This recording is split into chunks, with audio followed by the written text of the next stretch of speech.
Get set for the biggest and most exciting event in the history of video. On behalf of Arnold, Linda, myself, and the entire video cast and crew, welcome to our team. We'll see you on video.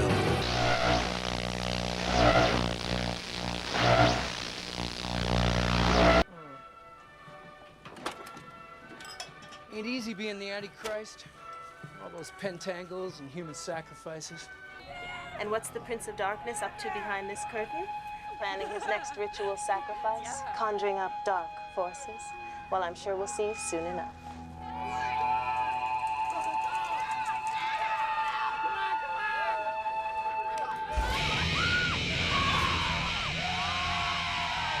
It's like nothing you have ever seen before as we climb into the belly of the beast and wait for the arrival of the self-proclaimed Dark Angel, Slade Craven!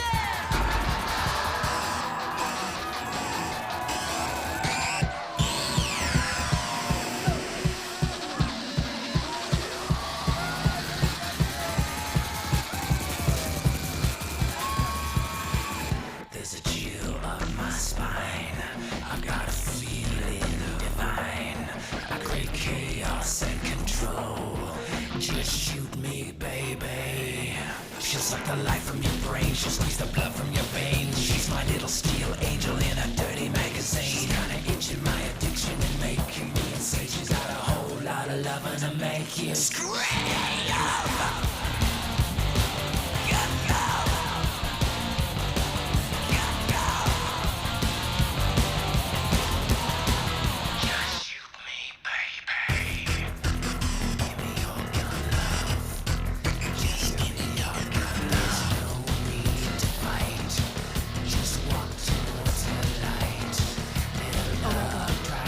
He's coming over here.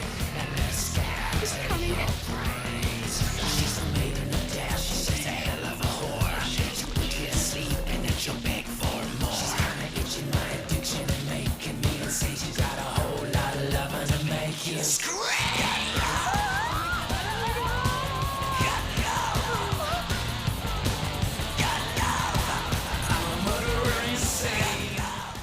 Okay, video burnouts this week. Turbulence 3, heavy metal. Opening thoughts, Justin? Turbulence 3, the land of boring locations, I think is what I would call Turbulence 3.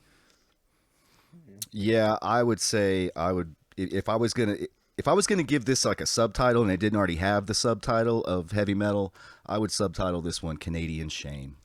Turbulence 3, Canadian Shame. Jay? Ghost of 2000s past. Yeah, that history does not get to die and go quietly into the night. We live with it forever. It's stuck with us. In plastic. Not going by on our watch. All right, well, here's what the back of the tape promises. Okay.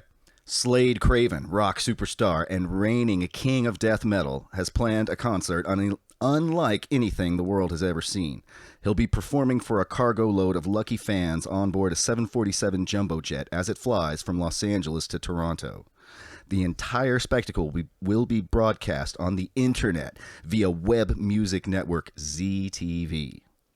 But murder and mayhem take over as one sadistic fan hijacks the plane and kills anyone who gets in the way of his ultimate satanic plans. See, that sounds kind of exciting. It sounds very exciting. Or at least like it could be. It could be if they had more than 5 rooms to shoot it in. Then they could probably be very exciting. Speaking of rooms, like I looked this up. Every time they showed the airplane from the outside flying, it looked like a normal airplane, right? Just regular old airplane. Yeah. And yet on the inside, they had like whole warehouses full of room. 7 miles wide. And it's like, I'm thinking that airplane was a TARDIS, like from Doctor Who, where it's like it looks like it's one size on the outside, but then you go in and it's all huge and it defies the laws of physics and all that. I thought almost the opposite problem. They keep selling it as a 747. I don't know if you've been on a 747. Those things are 2 stories tall. They have multiple kitchens in some of them. Those are enormous. But then they show the seating area in Turbulence 3. 3 rows. It's just a normal plane. It's like a small Southwest plane, And then really. the stage is just this little tiny room basically that has like it's just a shape.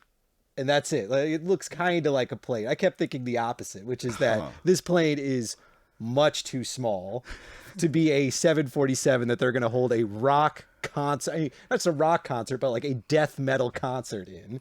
Yeah, size is an issue in this movie. Really, all around size is an issue. We don't have to fight, guys. There's plenty more we can discuss. That's good. Good point. Too small, too big. Just your guys' egos talking. It's fine. So movie starts. We have protesters out front of an airport, something that we're all familiar with these days. I thought that part is what you would love specifically. 'Cause instantly you feel like you're watching a Christian movie. It feels like one of those Antichrist. They're no longer letting us teach religion at the college. One guy's got a Nazi symbol in the background, then it just says metal below it. Yeah. You're supposed to understand what he's saying. One guy is just repeating the slogan that's on his poster over and over into the camera. Like, they're so pointless. I can't even remember what the hell he's. And then the counter protesters are just kind of saying like, what is one of them has the sign that says like, stop the horror or something like that. Like just generic counter protesters while we get this sick metal riff in the background. And then very quickly, a reporter pops up. This part I actually thought was kind of cool. The reporter pops up, immediately tells us everything we need to know. Slade Craven, death metal rock star, because of Columbine, etc. This music's under fire.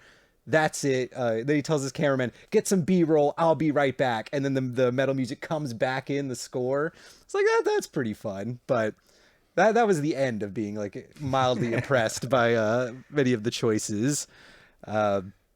So yeah, we got the airport, and Slade Craven arrives, and then he's got to go through TSA. What does he say whenever he gets out? It's a slogan that we hear him say a couple times. Oh, I wrote it down. Let's boogie, or it's let's do the hustle. Let's do the hustle. Like a real, like a rock star. Yeah. I'd say it before I do everything. You know? Oh, every show. Let's do the hustle. That's what I said before we started filming this podcast. And we did the hustle. Yeah. Sadly. Yeah, TSA lady's one of my least favorite people in any film. Oh yeah, that's whatever you text me about. I was like, have you gotten past the TSA part? Because I felt so bad for her. She's so incompetent, but she has to have like a visual interaction with every person that she's talking with. Like, I'm suspect, but I'm gonna let you pass. And it's like, do we have to do this for every character that's gonna be in this film? Yes, we do. Yes, we do. Thankfully, they don't really give too many characters to the passengers, because that was... I just kept thinking, like, why are they using the metal detector at all? Everybody's walking through with all their gauges and all their piercings and all that. Yeah. And then just, what's that on your shoe? Okay. And then just moving them on. Jay, you used to be a bouncer. I'm sure you've had, like, bounced during, like, live shows or whatever. When people are just coming in, unless they're being weird, don't you just, like, check the ID... make sure it's them and then wave them in or whatever? Especially in pre-2001.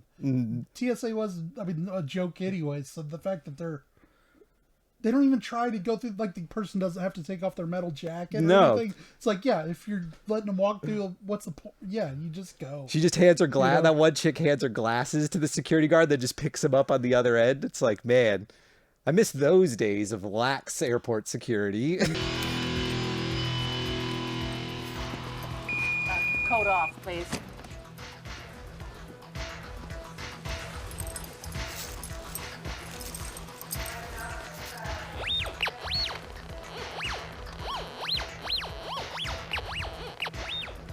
What's that mean?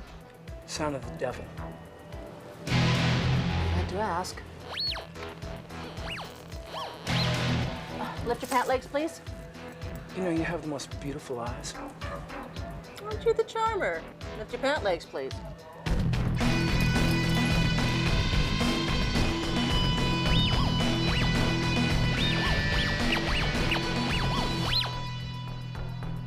I'm not going to ask you what that's about, am I? It's part of the job. Gotta give the people what they want. Can I go now?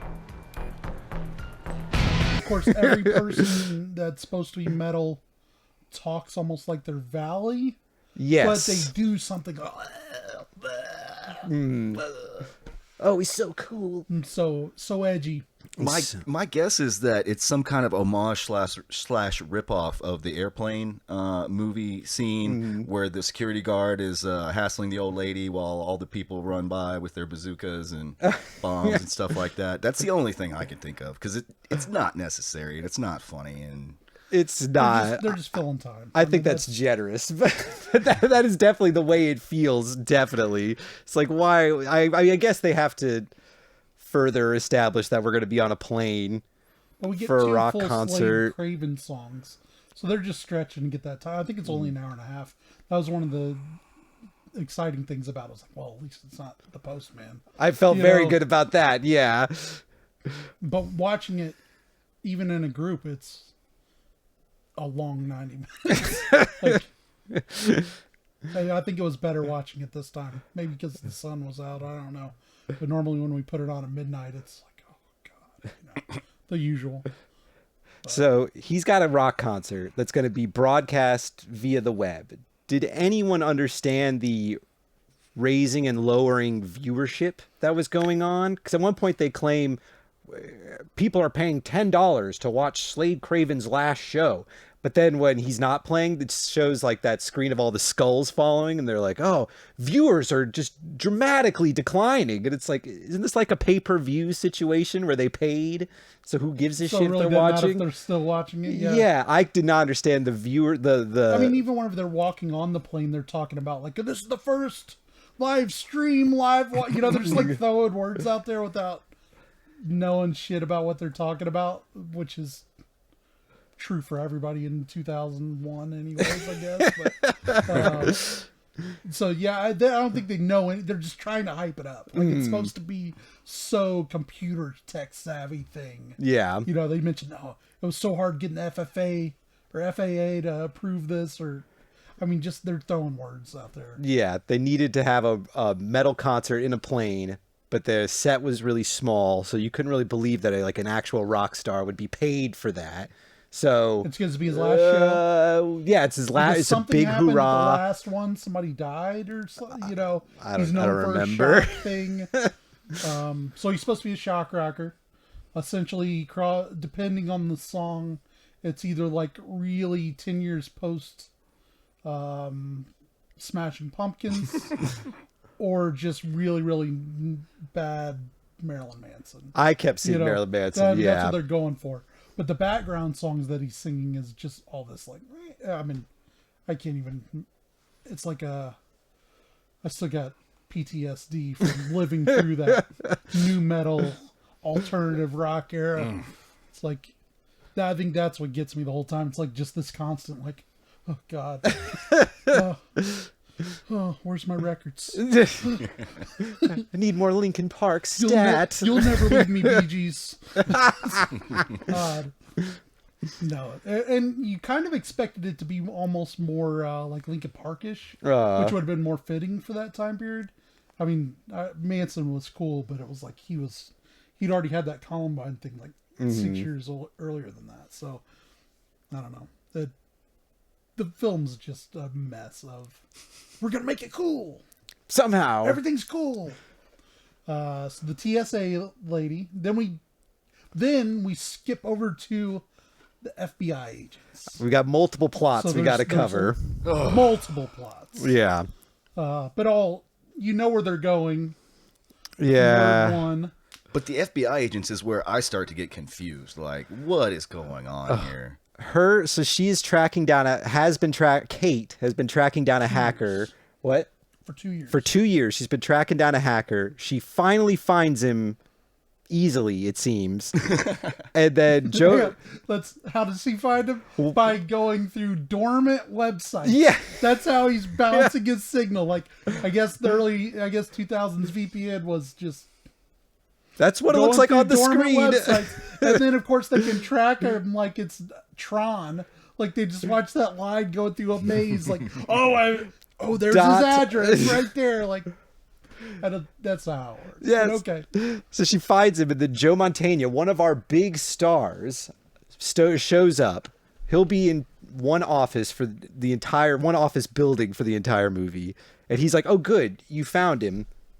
We'll send the door-knocking dudes to go take him. Your job is done. Thank you. And this pisses her off. It made me think do it tomorrow. Yeah, it made me think of like Zero Dark 30 with Jessica Chastain, except if she wanted to go kill Osama bin Laden, like personally. They're like, we're sending SEAL Team 6 out. She's like, no, fuck that. I've been on this guy for 6 years. I'm going in. That's what that one felt like to me. But she's pissed because she's not one of the, I forget what they call them, the rough and ready dudes that like are gonna the cops, basically the cops. Because computer hackers are such notoriously violent criminals. We got to send in the rough boys to deal with that one. If they really cared about the plot at all they would have said was have her say something along the lines of, "But he'll be gone tomorrow." You know, like anything, for it. But it's just literally her huffing in her, you know, an hour after her shift in an empty office. Just go home. You said you're off the clock. Let's go get this mother hacker.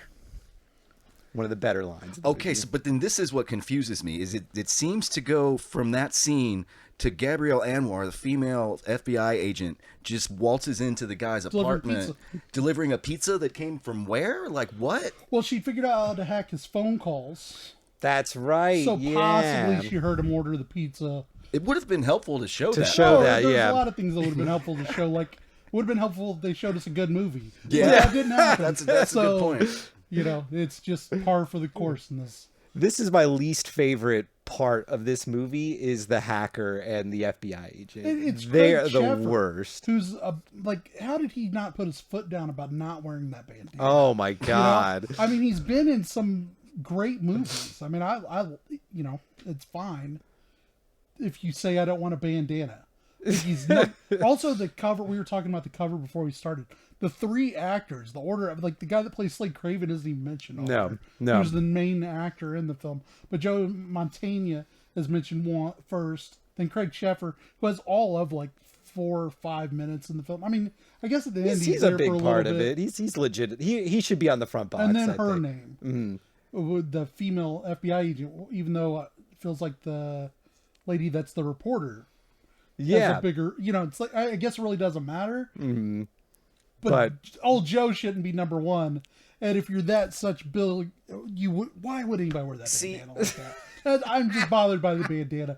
I'm trying to rationalize how he could have not done that. But it's all part of the Canadian deception, typical Canadian deception, where you have a movie with a bunch of Canadian actors and you bring in like some kind of big names for like a week or a day, and you put their names and their faces on the cover, and you just pretend like you can get away with that. Yeah. Let's not forget we haven't talked about the Rutger Hauer, the great Rutger Hauer. Watch him thrill in this movie as he acts as though he has a normal 9-to-5 job, because for the first hour he's just a pilot. He's not really doing anything else. He's just a pilot. Oh, yeah. Vietnam helicopter flying veteran. I love metal music because it reminds me of Nam. Because it never ends. It never ends. That's right.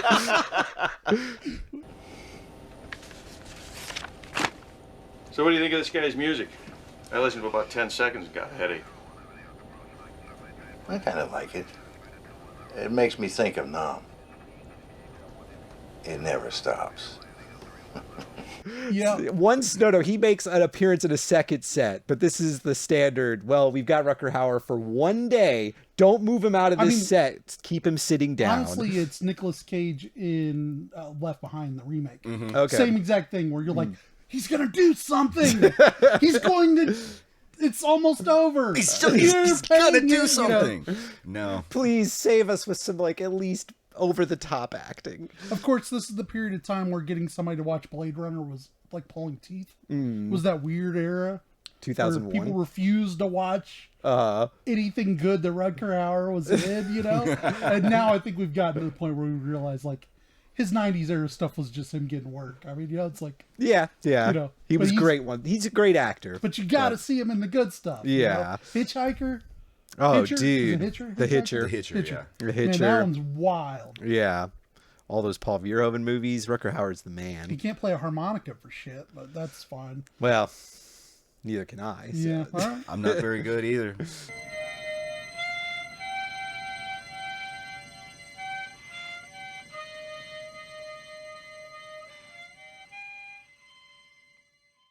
okay, so this FBI lady, she's off the clock, and they're going to go pick him up tomorrow, and there's no time pressure like Jay alluded to, but she's still going to go pretend to deliver his pizza and arrest him anyway. Yes, in his nice apartment. Probably the nicest set they've got. So she does, but then that's interrupted by the fact that he's hacked into the mainframe of what? He's hacked into web TV, which at first I thought, because they show him hacking when they're like tracing him, and then it turns out he's just hacking the secure or the cameras for this live concert. Because he's a huge fan. He's a huge Slade Craven fan. Like a big hacking thing. Yeah. He's just literally refusing to pay the $10 to watch it. Which made me think at the beginning, before they get into it, was that his only crime was piracy. Yeah. That this was just going to be like him downloading movies and shit like that. But no, he's actually like an activist hacker where he bankrupts people who are exploiting they have that other scene with people. so the FBI woman is able to track him because she's such a great hacker. And he says that like, we're both the same, only you're defending the capitalism or the order or something, and I'm fighting against it, or but he says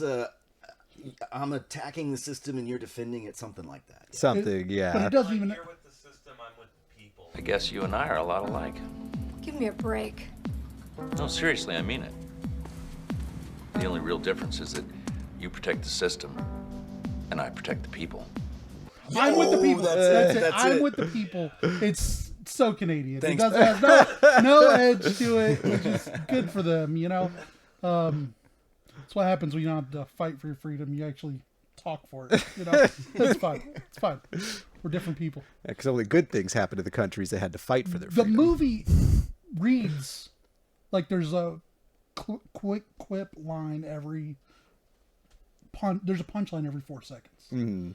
But it's so dull, they all go over your head. Yeah. But everything, just don't even feel like punchlines. They just feel like more lines. But it's not even like bad noir where you can tell what they're trying for. This one, it's like the actors do not care. They just don't care, except for the guy that plays Slade Craven. He's giving it a lot. He's not phoning it in. That actor's name is John Mann with 2 N's, and I will say right now, John Mann is the man. That was a spirited performance, if ever there was one. He does give it his all as one of the worst action heroes I can remember, but he does a good job as Slade Craven. And that is him singing the vocals according to the soundtrack credits. In Razor. I don't think they could have casted it better in any sort of way. No, he's good as Slade Craven. There's no way you could make it better, so I'm not saying it's good. But that's the way this whole film. Like, then there's a part where Joe Montaigne is asked about one of the other characters to say, do you want to go get dinner? And he goes, yeah. And it looks like they just walk off set. And that's how the whole movie feels. That's how every actor feels in it. I don't think that was in the script. It seemed totally unnecessary. And they both are packing their bags on their way to the car. It's just a what time is it movie? Yeah. Can we go get something to eat now? Please. Oh, that was amazing. Well done, guys. Right on. We did that. Oh man, that was only half an hour to do that scene. Want to go grab some dinner? Yeah, let's go. Let's get out of here. This movie's dumb. So now we've got the hacker. We've got the plane going, which has our 2 groupies, our reporter, which we haven't talked about, Erica. Yeah. Who's a total bitch. That seems to be her whole character, is just being bitchy about everything. We've got our other location, which is the headquarters of ZTV, which has annoying man who runs the showrunner, the producer or whatever, and assistant who has 3 lines but knows how to work computers. That's her character. That's pretty much all. The guy that wants to be the main reporter, who's a big Slade Craven fan. The cameraman guy you're talking about. He's in the building and he's pissed that the one girl's doing the countdown. Yes. He's like talking about, I'm the biggest fan, I should be up there. The introductions by the close mouths. The whole scene of just close mouths back and forth. Yeah, that was really impressive. Yeah, air traffic control. Yeah, that's the other one. Air traffic control. And that part where they're doing the countdown and talking in, I mean, it's still almost credits rolling into the film. I noticed myself like, okay, this time I'm really going to pay attention to this movie. 'Cause it's easy just, and it was during that scene I realized it's physically impossible. It's very difficult. I was like, I'm really going to pay attention this time. I've fallen asleep one time in it, and I'm not apologizing for that at all. No. Like, it's so bad. It was a This tough time, one you to know get what? for. I'm going to be excited about it. This is going to be the one where it's got some good things about it. We can have some fun. No, it's not. Has anybody seen Turbulence 1 or 2? Let's put. I've seen Turbulence 1 with Ray Liotta. And Yeah, how a does long that time go? ago. It's That's a mainstream movie that's pretty good, or not great, but not terrible. Anything to do with this one? And it has. It takes place on an airplane. Yeah, that's basically. And there's it. a psycho killer, and some there's some female has to stop him. Right? Yeah, all the Turbulence movies are just planes going down, and it's not good. It's not. It's bad in just like a very normal action movie way. It's not like notably bad like this one. Yeah. It's just not great. But yeah, as far as like connections, they just all take place on planes, and all those planes are in Turbulence. Yeah, there's turbulence. There's turbulence, yeah. In more ways than one. Oh man, emotional turbulence, the worst kind. This one, they're flying into a storm. I'm like, I'm pretty sure you wouldn't do that with a live concert. Yeah. I just don't think all the equipment that be plugged in and the chance of getting hit with light. It's unfeasible. The movie's unfeasible. You wouldn't It's do fine. that whether you were doing a concert or not. You kind of avoid serious storms. Okay, so we were at. So the hacker notices on his hacked-in video feed, Craven has performed one song. Whole song. One whole song. We've seen a whole music video. We saw that just after the TSA thing. Which opens with a razor blade in the freezer, which I thought was a really hilarious image. Which honestly, that video we've seen 100 times in the 90s. Like, not even like that's a bad version of it. It's literally, this is better than a lot of the 90s music videos, which is how sad they were. It's, you know, it's like Sour Girl level. She was sour girl. It felt to be like we want to make a Marilyn Manson music video, but we only have this really shitty apartment. So you see him in a hallway, and you see him on some stairs, and you see him in the kitchen opening the freezer. All with that, it's all like blue and gammaed out. Yeah. So like over each other, so we can do this. Yeah, and it's got like that mirror, you know, fade. The whole thing's bad. Yeah. It's just bad. It's bad. So he performs a whole song.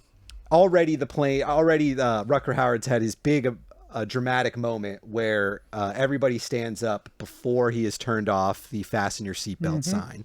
Not on his watch. But he seems pretty chill. So everybody gets up, the concert begins, Slade Craven plays one song, and then he's like, fuck it, I'm out. Pieces. His band keeps playing, so everybody can keep dancing. Hang on, doesn't he get the guy out of the crowd? That's the chair scene, right? Yeah, he gets the guy. So he yeah, calls the guy in from out of the crowd. Who wants to? And he puts him in the electric chair. It's like, oh, you wouldn't really electrocute somebody on stage. And then he kills the guy.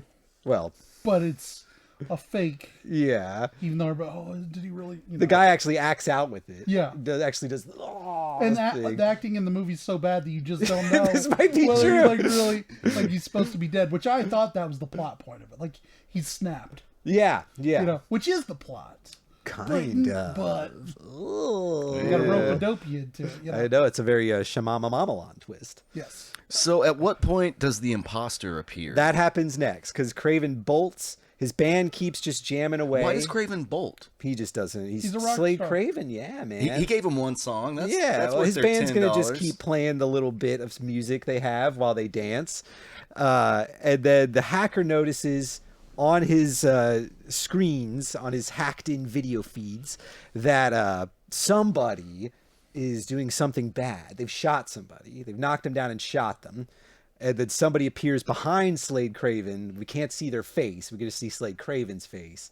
And Slade Craven does the like, what? And then we cut back, and Slade Craven reemerges to play the second half of his concert. And the co-pilot shows up. The co-pilot... I'm going to go check on everything, you know, something. It's when we find out that the stage is apparently directly behind the pilot's... The cockpit. The cockpit. The cockpit, yeah, because the co-pilot goes out, and then is immediately in the stage area, which seems like the terrible place to have Where we're it. at on the plane is kind of confusing at all times. Yeah. The way they show everything, the way everybody... I guess when they get up to rush the stage, they move to the forge. So that makes sense, but there's never a real sense of here's where we are. No. It's not Passenger 47 or whatever. Wesley Snipes knew exactly where he was at all points when he's on a plane. We have no clue. So, no. So the co-pilot shows up, and this is when shit gets real. Gun comes out, hidden behind Slade Craven's heavily metalled boots. A TSA agent failed. Oh, which is, okay, another little thing about the film is how they show, like, 1 in 3 people have the shin guards, the metal shin guards, which I'm not gonna shit on anybody's culture. I wear a denim vest, but if that's your culture, I assume you're offended by this movie too. So the hockey pads that they've got on the front over and over again, but Slade Craven's got the metal. Dude, his is made of metal, so you know it's his. Yeah. It's just and the boots. And the upside down cross on his crotch when he goes through the metal detector. What's in there? Do I need to ask? It's like I give the people what they want. And then he's got the necklace, which we should mention that when he's going through TSA, and they're like, she goes, "What's that?" "It's my insult to God," or something like that. The mark of Satan. Yeah, something like that. So, gun comes out. Pilot gets shot. Goes down. It's scary. It's a blank. Oh, Slade Craven, you're such a rascal. Wabbit. Oh man. Oh, but then he shoots him again with a real gun. With not a blank. Which, okay.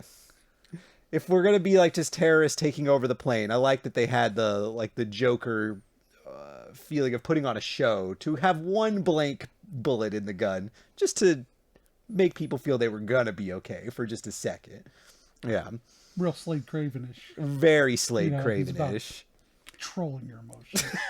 Keeping you full of fear. So we don't know what's up with the real Slade Craven. Well, that is the real Slade Craven at this point. Yeah. We haven't. I thought the imposter had... Well, we don't know there is an imposter yet. Oh, okay. I mean...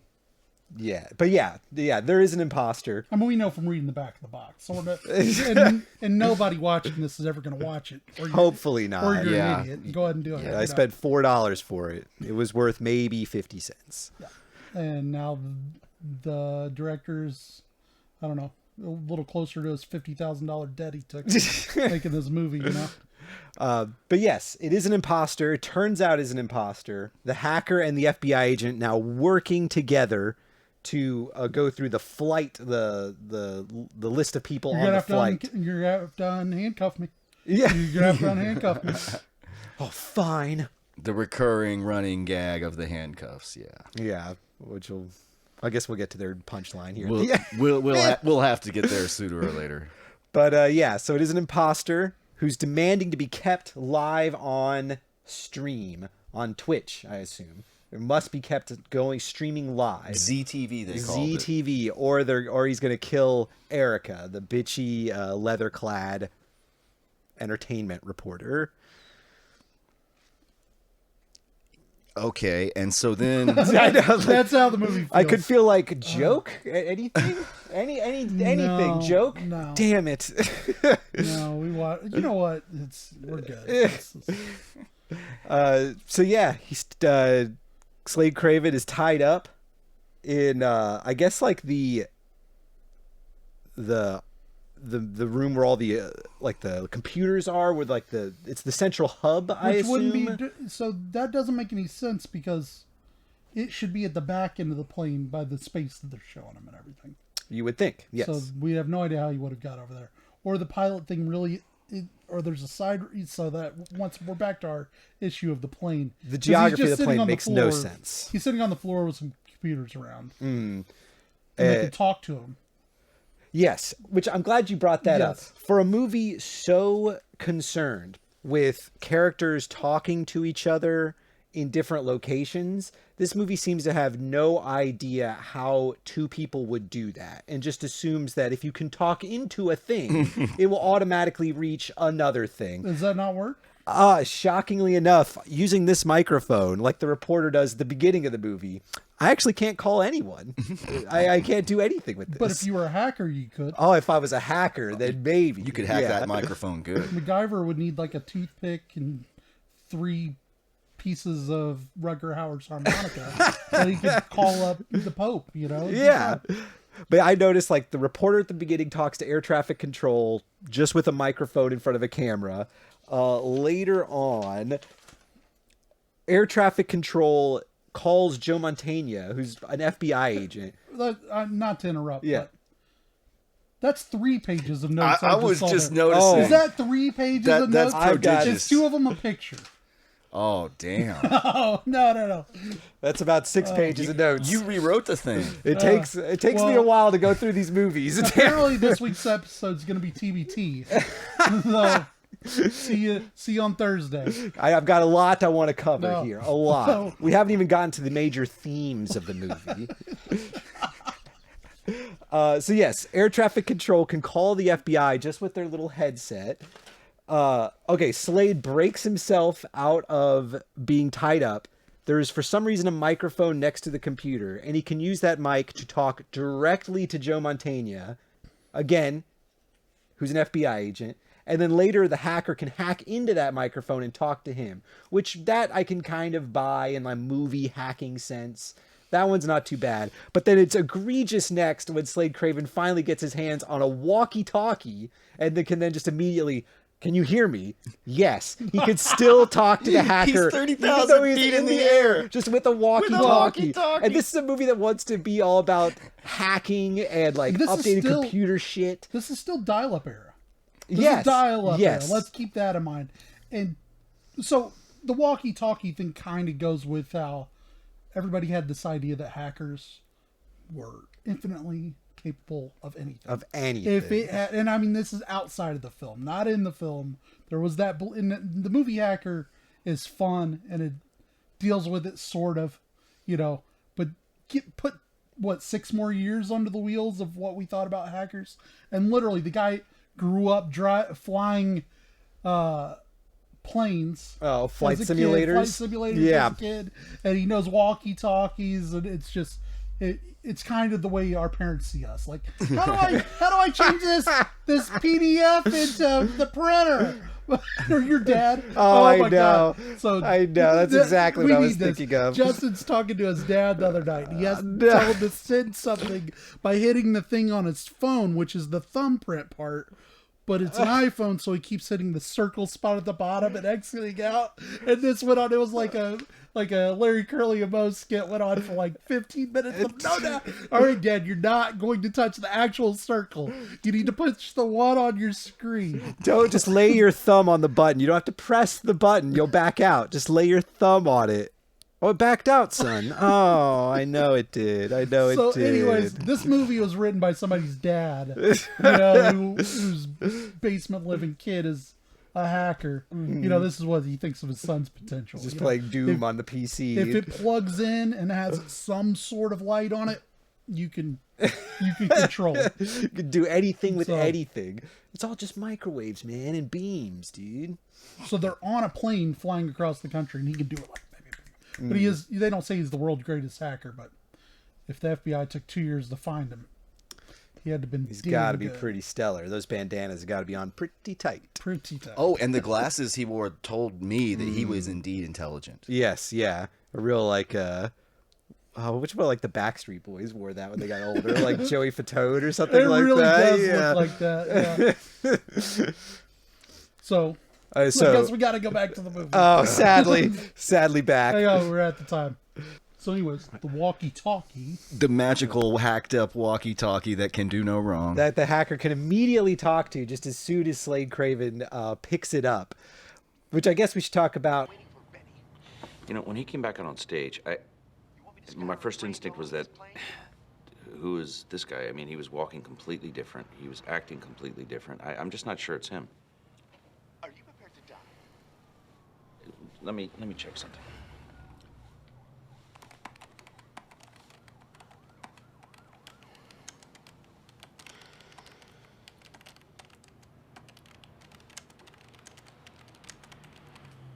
All right, there's the passenger manifest. Can you cross-check that with the Bureau's databank? You need my help? Yes, Miss FBI, I need your help. My name is Kate Hayden, and I'm a Ms. You sure are. Okay, so Slade Craven, there's an imposter Slade Craven.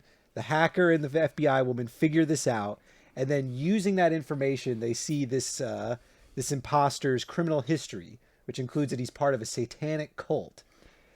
They figure this out by figuring out every person that was checked onto the plane, and then they slow motion across the crowd to see if that guy is in there. Is in the crowd, yeah. Full of people with makeup and glasses. Which would be a problem in itself, but they don't even try to pretend like it's not 2000. So it looks like it's a Nokia flip phone quality video feed. It's like they don't even use the real camera feed, which would make the most sense. No, they got to remind you it's digital, and it looks like any of us were trying to go through one of the first uploaded YouTube videos. Like, I see my friend in there. I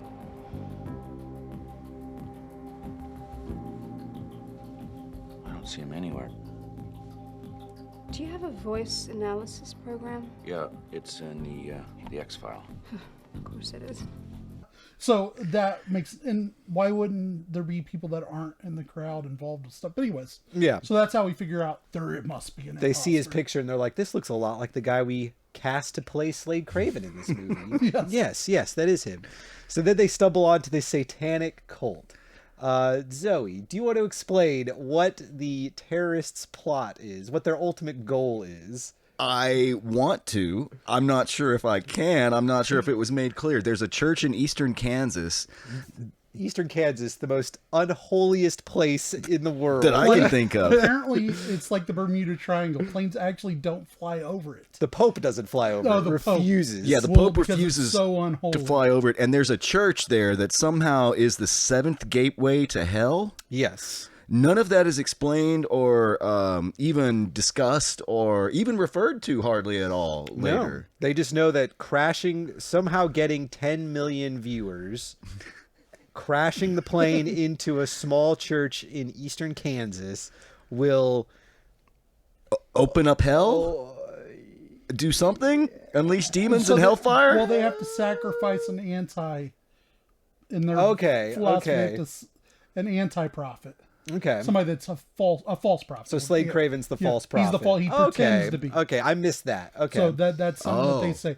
So, but it's still dumb, but that makes more sense. They're putting the two and two together. The Craig Sheffer and the Kate, Kate, the Fed. So let's put a pin in that. Because whenever that should be the plot point that we're going to come back to, but let's just remember it's on this board as an important plot point. They're going to crash into this church on purpose. Okay, so that's where we're headed in this film. We know that now. There's a goal. So now we start getting the surprise reveals. This is when we find out that dun dun dun, Rutger Hauer is not just an airplane pilot. Before that, we find out the reporter. Yeah, they kind of happen at weird times, but yeah. It pays to have friends in high places, Mr. Gardner. Now that we have our 10 million followers thanks to your stupid little morality show, we move closer to our goal. The one that shall lead the 10 million. This woman organized the whole thing. The daughter of the gateway. Boy, helter-skelter live on the net. So Rutger Hauer is actually working for the terrorists, and then Erica, the bitch reporter, is also working for the terrorists, or for the Satanists, I guess, Satanist terrorists, for really no reason. I don't really know why Rutger Hauer had to be, they gave him no character, that he just betrays them. And then shoots himself. So, well, that's what I was going to get to. If we're just going to skip forward, the pin out of it is, so he's got to take the plane into the church. Mm-hmm. One, he can fly through the storm. He's been through all this, been through NAM, he's done all that. Yeah. Which we assume is still true, that he wasn't lying about that, whatever, who knows. But then he kills himself. Yeah. So now the whole plot point of having to go to the thing is not, the plane's just going to crash. It's not crashing there. Now they're trying to figure out where in Kansas randomly it's going to crash. They're sending out survival teams where they think it'll go to. So what was the point of the church? Is that, I guess that was their theory wrong. You know, it's like QAnon. You can't be right all the time. You know, it seemed like that was the way it was going to go, but we're taking the plane down no matter what. Yeah, it's going down. Okay, so what is the reason that they're... To open the gates of hell. That's what I thought. But if they're not going to hit the church, what's the point? It's not going to work. Are we ever told why the guy's impersonating Slade Craven? No, just to further the terrorist plot. Why the reporters involved or Rutger Hauer's involved? Are we told any of that? No. They even have it's like people take over a plane.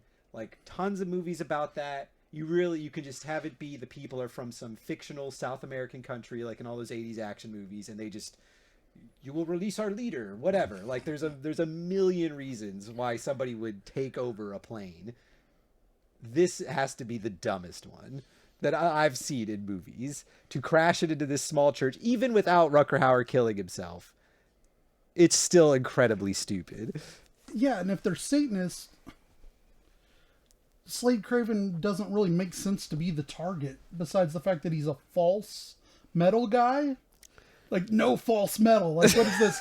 You know, Trick or Treat? His music like sucks. Sammy Curry's supposed to come out and just... none of it...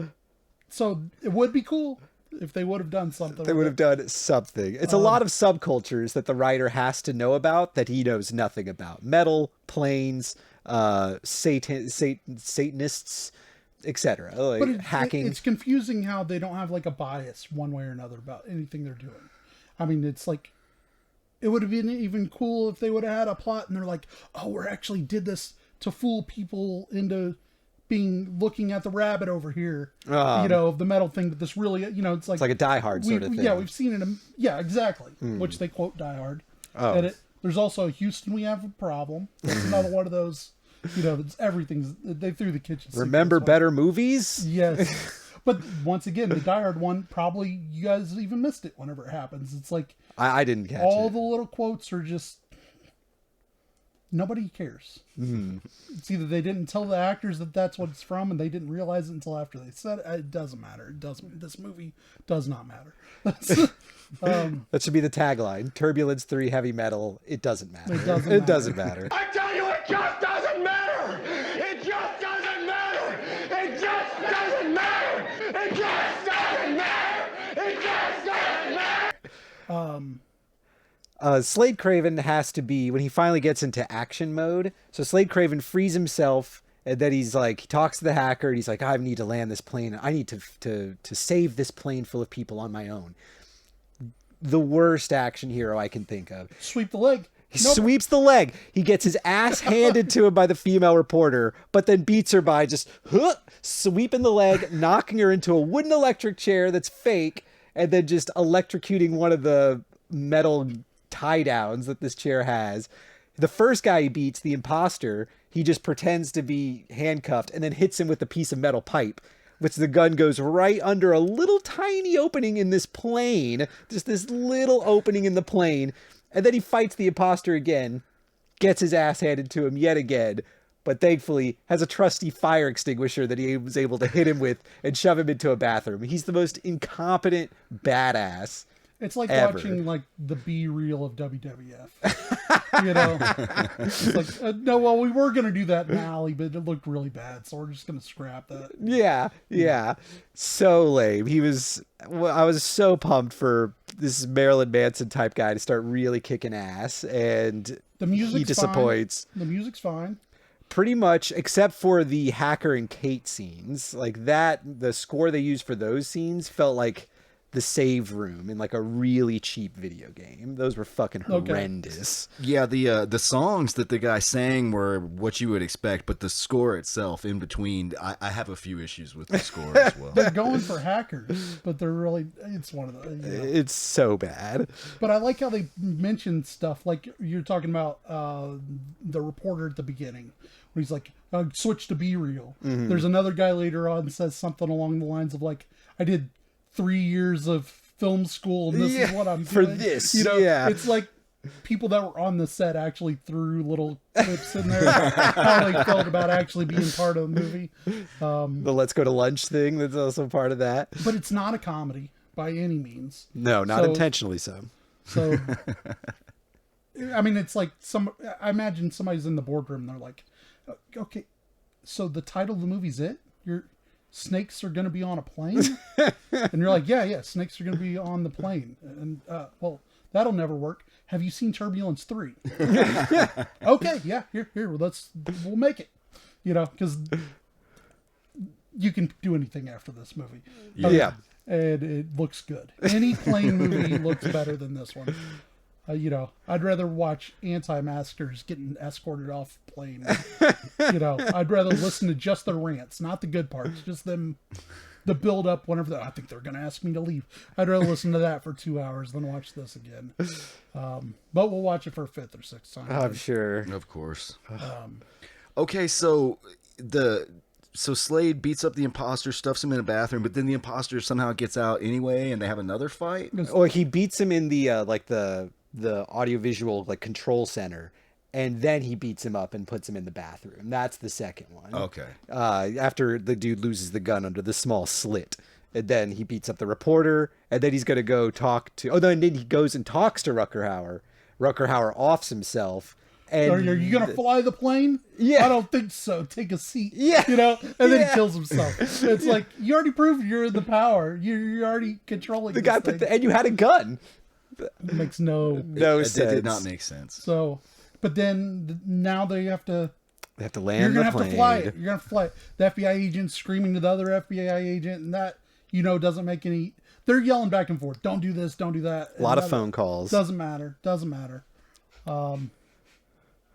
So the hacker decides that not only is Slade Craven going to have to land the plane, but he personally is going to have to help Slade Craven land the plane because he grew up on all these flight simulators as a kid.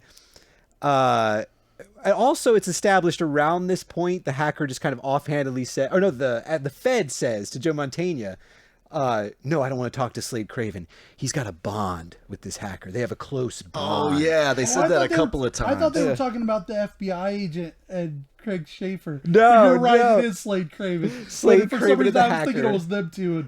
And Joe Mantegna is upset about just jealous the fact that those two are hitting it off so much because she's not supposed to be there to arrest them, but now it's actually being beneficial. Well, they do have a very special bond, but we'll get to that later. Yes.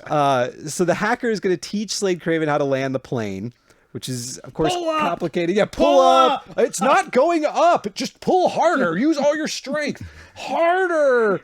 It's like you didn't have to watch Iron Eagle every day to understand that's what you do. No, Chappie, no. No, I got to do it my way, Chappie. And as if to point out how fucking ridiculous this is, an hour and 10-ish minutes, we're introduced to a new character. We are introduced to Jack Fletcher. Oh, yeah. Who just shows up at the control tower. Now, Jack Fletcher... Oh, I forgot about the control tower. Okay. He is a pilot. He comes in to help Slade talk it down. He immediately puts on one of their air traffic control headsets and, of course, gets a direct line to the hacker because that's how that works. And then he tells him, you guys are doing a good job. And the feds call him on his headset and they're like, aren't you going to help Slade Craven land the plane? He goes, no, the hacker and Slade Craven have a special bond. I don't want to get in the way of that. So he's going to let the hacker talk him down, even though he's a fucking pilot. We forgot about their traffic control. We got to go back 30 minutes in the film. Yeah, you're right. Out of nowhere, they call up their traffic control tower. Oh, yeah. In San Diego. The one in San Diego. Yes. And they call it up and say, hey, you got to get out of there now. There's no backup to it. There's nothing else to it. I mean, did you catch anything that was a lead into why he had to get out of there? He says, or go ahead. It was just the one line of dialogue where he was like, turn it back on, turn the feed back on, and call San Diego if you don't think I'm serious or something like that. They know how to call the San Diego flight tower. They know what makes me tick. Right. Yeah. And then they call, you got to get out. And then, and it's just one of those explosions that's in front of in front of the building that covers the whole. It's. We have reason to believe that your tower is in danger. You must evacuate immediately. There's nothing unusual happening here, sir. Everybody out!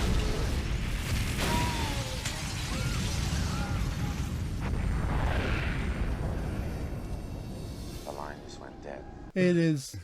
It's not as beautiful as like an 80s explosion. It's almost just. Somehow the guy falls out of the tower. He goes up and out, yeah, with flames underneath him. The explosion, I thought, for the movie was actually pretty solid. I mean, it's not a good explosion, it's but better than a Chris Angel. It's like this is a movie where they had just like a few rooms and an office building they could shoot in on the weekends. So like it's not a bad explosion.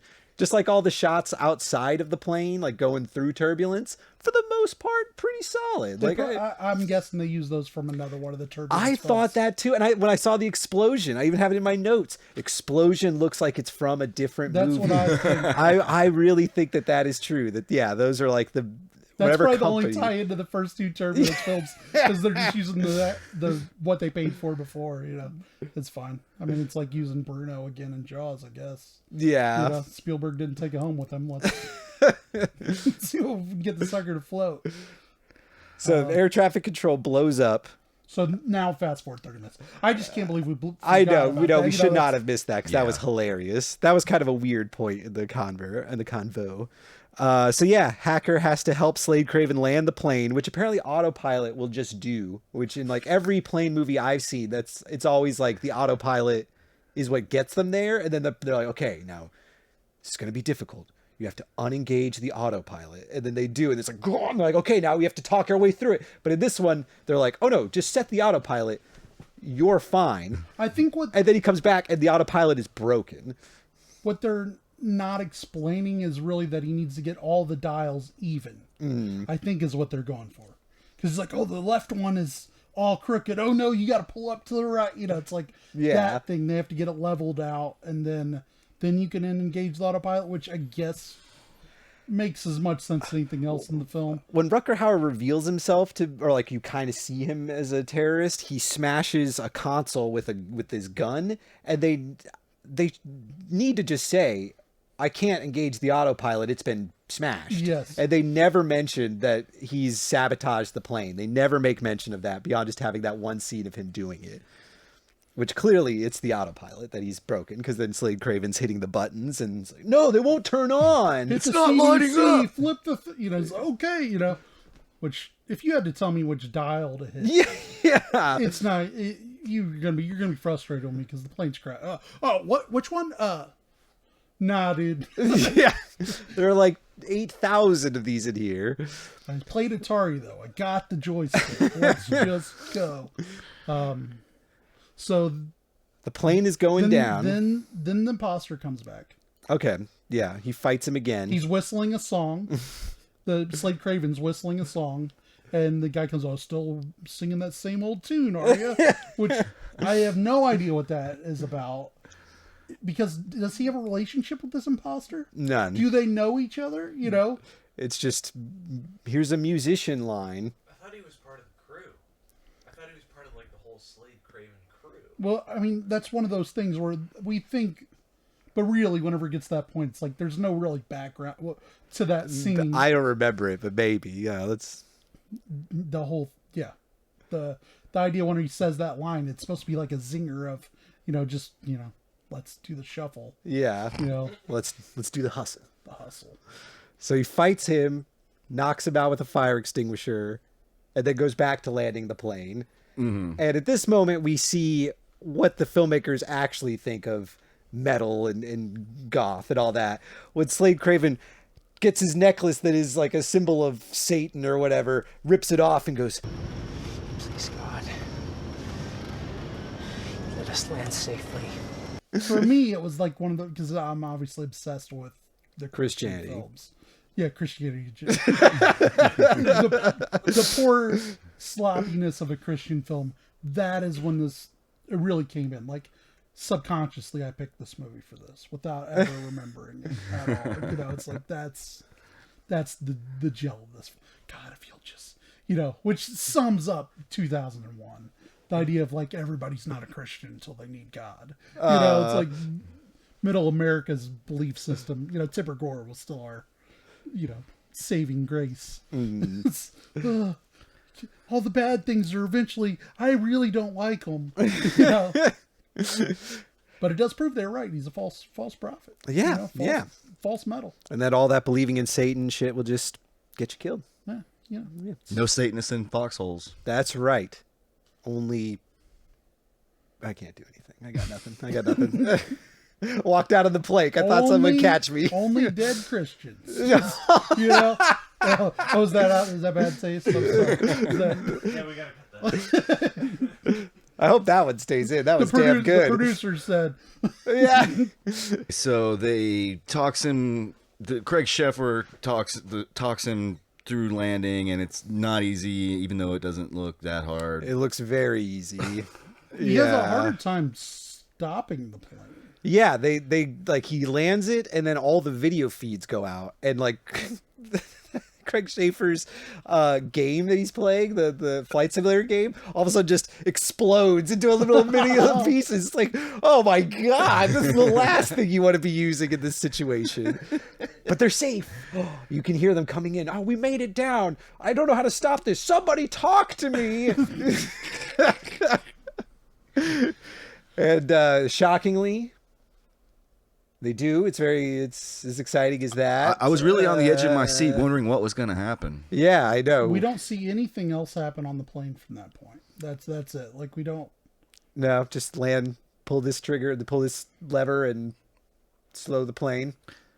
Yeah, all we see is people coming off the plane once he gets it stopped. And we wrap up all of our FBI stuff. Well, we wrap up the minuscule plot subplots of just these two female fans. One of them that just wants to bang Slade Craven and just ends up banging some other dude that knows a good place to eat in Kansas, which is a spot down by a tree by the river. That's what he. If you hear it on like that's what he said in the background. That's that I did not catch he that. Says, I know a good place to eat. He said, "Oh, really? Where? Oh, by a tree down by a river." Yeah, just get in my car real quick. Yeah, that's where all the fine dining is in Kansas. I hear Eastern Kansas anyway. Well, it is the most unholiest place on earth, so maybe that is like the jumping spot is the tree. Yeah. Let's. Okay, I know I'm really splitting hairs here. The internet in 2001. You're going to look up about where they're going in Kansas and find that out in 2 seconds? No. Let's pretend even with dial-up that was possible. You don't understand how the internet was then. Yeah. You didn't look up Kansas. And first off, your first 740 posts are going to be about Kansas's Carry On Our Wayward Son. It's just going to be like, no, I don't need the tab for this. I don't need to play guitar. No, You had to scroll through a bunch of people from Kansas's MySpace page to find them that lived there. Then be like, where did these people go? And every link you click's like, this is a dormant website I could have hacked through. It's so stupid. Everything about it. Anyways, but so that part, it's dumb. I know I'm going back to it, but the internet information that we know about Kansas, we'd have trouble finding that now. Yeah. If it was true. I mean, I think Kansas is still like without internet. I mean, it's bad enough when you watch it, right? It's not Utah, man. We're okay. It's like whatever, all the movies where they go into look up the newspaper clips and they'll look through 7 years of it and it's like, oh, there's the Amityville house. They just stop right there. Like, that's unfeasible and I get it, but this is a new level. Yeah. Oh, got the walkie-talkie. It's just, everything is just that fast. Which is, they're ambitious. It's fine. Yeah. Ambition never hurt anyone. Except for this movie. Yeah, and us at this point. Yes. Rutger Hauer got out quick. Oh, man. He had no ambition in this one. He was on set for all of 30 minutes. Yeah. When he showed up and hugged Erica in the stage set, I was like, holy shit, he's on a second set? That must have been just like in the same building as the cockpit set. Director's like, get the camera on. Yeah, just go out there, just give her a hug. Tell her it's time. We're doing this. Okay. So the fan who wants to be a journalist a broadcast journalist gets to report on the story live from Kansas. She does out of nowhere. Yeah, it's a great one. It's a great little ending to it, or a great little spiel. She was born for it. Yeah. I hated that.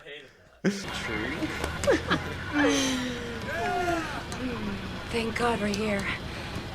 Told you we'd make it. Hey, broadcast journalism, right? No. Now's your chance. Ethan, no. Come on, it's your first exclusive. No, but I'm not ready yet. In 5, 4, 3, 2, 1. This is Jennifer Shore reporting live for Z-Web TV from Flight 619, which has just now made an emergency landing at the Kansas City International Airport. That's one thing, the one thing Eric disliked about this movie. So yeah, Craig Sheffer helps him land the plane, and Gabriel Anwar, the Fed, says, "Put your hands behind your back." And Craig Sheffer is incredulous, and she cuffs him.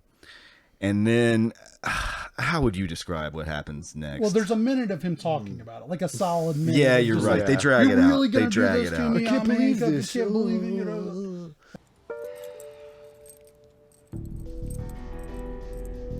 Oh, you gotta be kidding me.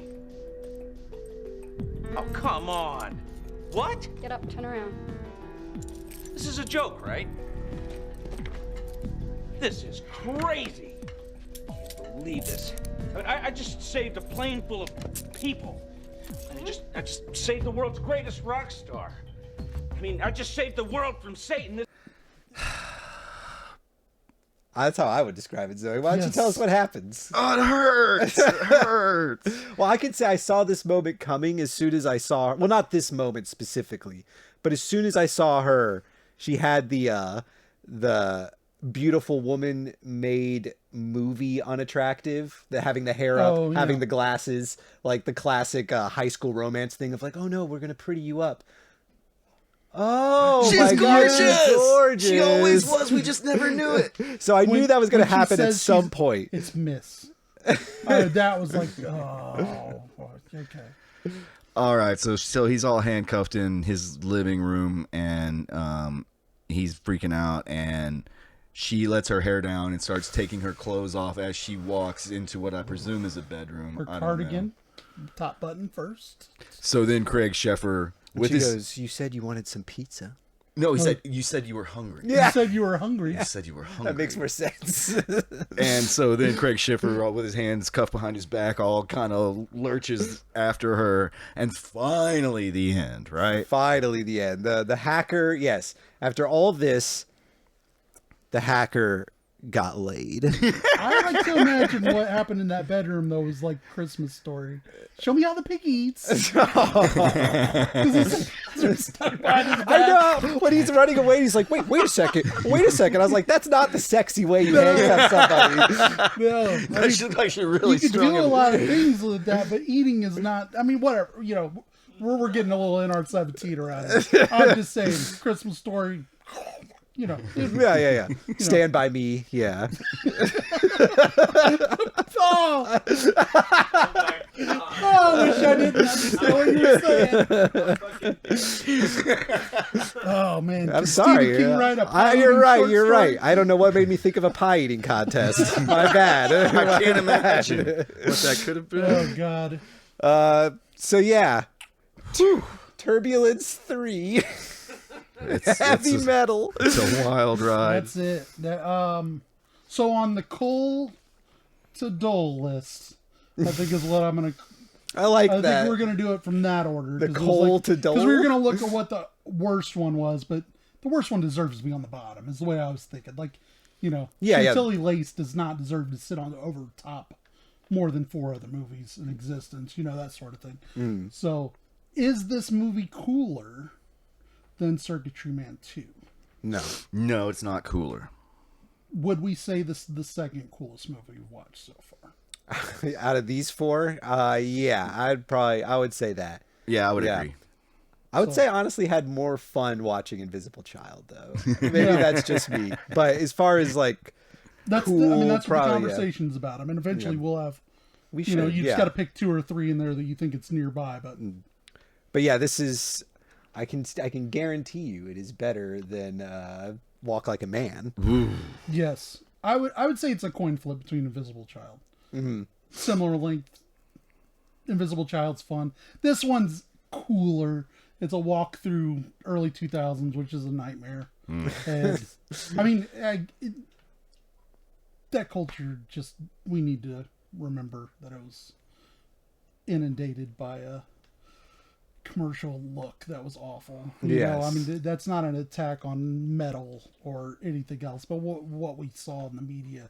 Like, if you're a 10-year-old and this is your experience with metal music, was not uncommon from anything you'd see on Beverly Hills 90210 or something, like when the metal kids got a seat or something. It's just ridiculous. It's like old people. Yeah. Old people writing and expressing that culture. They've Look at all the weird shit. No real stance to it, nothing. But, I mean, that's what happens when you get extras out there.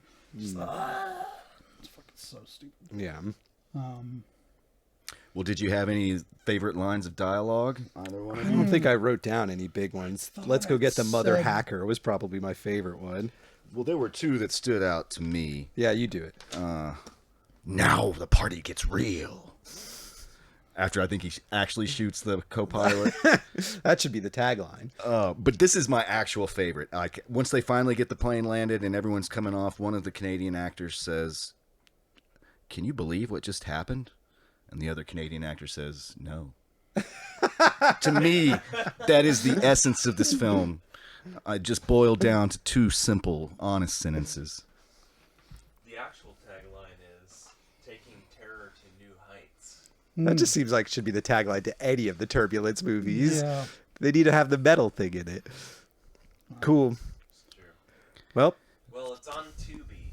There's a free streaming service called Tubi. I'm not going to shill for Tubi. I'm not either. It is there. You can watch it there. Yeah. I'll take your word for it. I had to figure out where I had it on my shelf. For free, you could not watch this movie. Yes. And do anything else. You could hit yourself with a ball-peen hammer for 90 minutes and you'd have spent the time more wisely. Zoe's breakfast, we call it. All right, well, hopefully we don't see you next week. Yeah. Hopefully this is it. This is absolutely Ridiculous. I thought you said you were hungry.